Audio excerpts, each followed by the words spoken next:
Hello सबैजना, नमस्ते मिथेबाहरू। हामी चाहिँ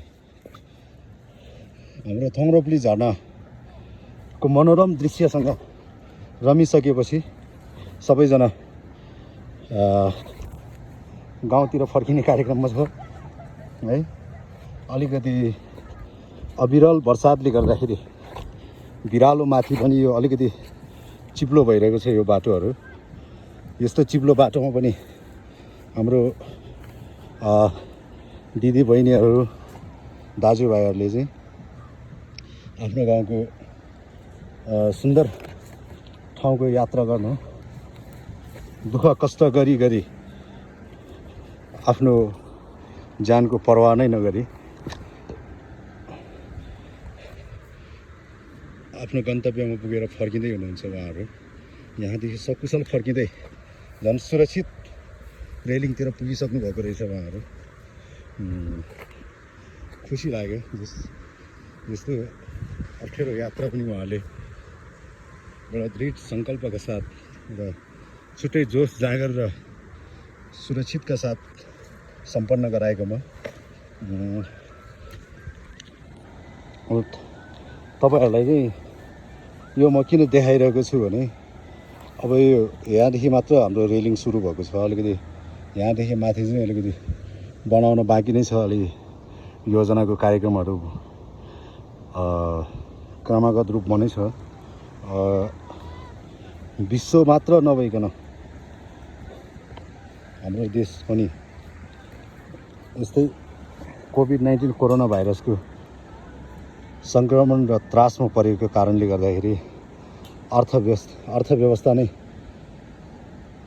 अस्तव्यस्त भएको अवस्थामा यो हामीले विकासको योजनाहरूलाई चाहिँ यहीँ हामीले रोकिनु परिरहेको छ। फेरि पनि अब छिटै नै सम्पन्न हुन्छ कि भन्ने मैले ठुलो आशा गरेको छु। तपाईँहरूले तल देखिरहनु भएको छ यो नासोङ गाउँपालिका वडा नम्बर 8 ताचै गाउँ। त्यसपछि त्यसको तल देखिरहनु भएको छ मर्स्याङ्दी नदीले छुटाएको छ इग्लेभट्टी, बगरछाप, गेलानचोक। तपाईँहरूले प्रत्यक्ष देखिरहनु भएको छ। त्यो रातो टिनले छाएको चाहिँ हस्पिटल हो। अनि त्यसपछि तपाईँहरूले त्यो ठाउँ चाहिँ पनि हल्का देखिरहनु भएको छ। अलिकति बादलले गर्दाखेरि ओडार र गेलानचोकलाई, ओडार र धारापानीलाई अलिकति प्रष्ट देखेको छैन। धारापानी चाहिँ हाम्रो नासोङ गाउँपालिकाको चाहिँ सदरमुकाम रहेको छ। यो थोङ्रोप्ली झरना यहाँ आइसकेपछि चाहिँ यो झरनाको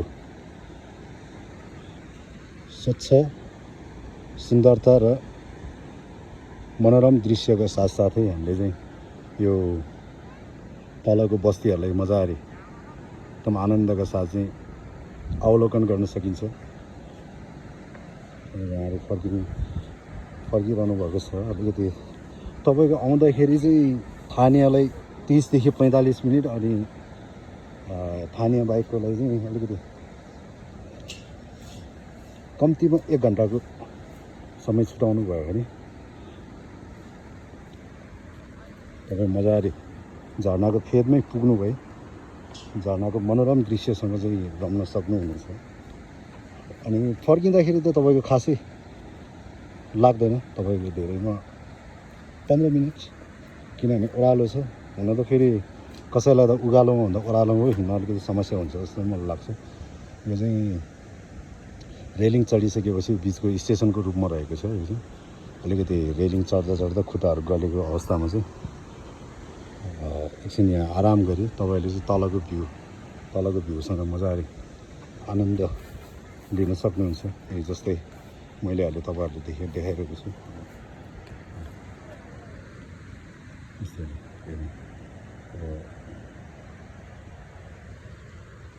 सबैजनालाई चाहिँ मैले के भन्छु भने हामी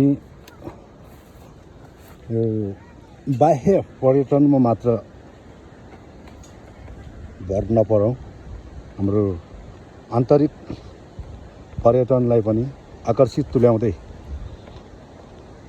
हाम्रो आन्तरिक पर्यटन स्थलहरूको अवलोकन गर्दै ती ठाउँहरूको रहन सहन संस्कृति र सुन्दरताको प्रवर्धन गर्दै हाम्रो नेपालको विभिन्न कुना काप्चामा रहेका सबै ठाउँहरूलाई पर्यटन स्थलको रूपमा परिचित गराए। आन्तरिक पर्यटनका साथसाथै बाह्य पर्यटनलाई पनि आकर्षित तुल्याउने कार्ययोजनाहरू हामी सबैले बनाउनु जरुरी छ, बनाउनु पनि पर्छ। त्यस्तो गर्न सकेमा हाम्रो जस्तो विकासोन्मुख राष्ट्रले चाहिँ पर्यटनबाट मनज्ञ आय आर्जन गरी देशको अर्थव्यवस्थालाई नै मजबुत बनाए देशलाई छिटै नै विकसित बनाउन प्रमुख भूमिका खेल्न सकिन्छ भन्ने आशा मैले गरेको छु। र त्यसैको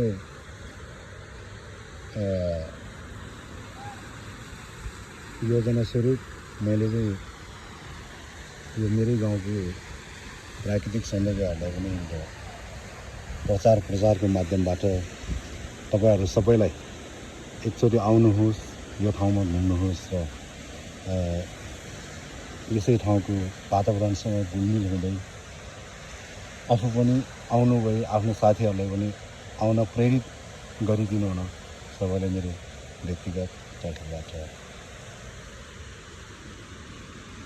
विनम्र निमन्त्रणा एवं स्वागत गर्न चाहन्छु। धन्यवाद।